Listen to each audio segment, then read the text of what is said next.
Good morning, welcome to ATV India. మీరు చూస్తున్నారు morning speed news.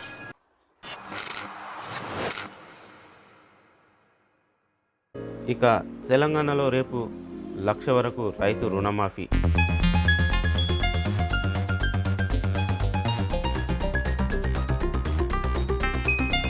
ఢిల్లీలో చంద్రబాబు శ్వేతపత్రంపై అమిత్ షాతో భేటీ.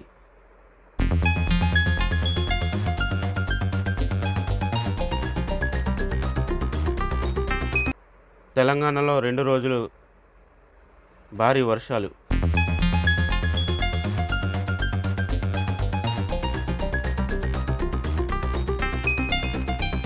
టీటీడీ జేఈఓగా వెంకయ్య చౌదరి నియామకం.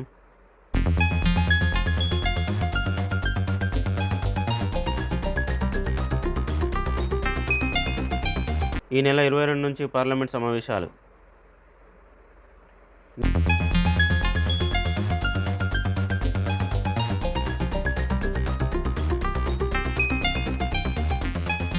నీతి ఆయోగ్ వైస్ చైర్పర్సన్గా సుమన్ కే బేరీ.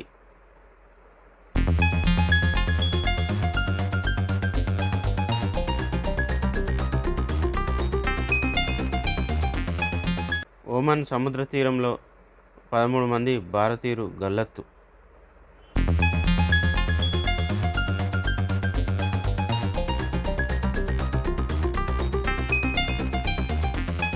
ఓమన్లో కాల్పులు, భారత్కు చెందిన వ్యక్తి మృతి.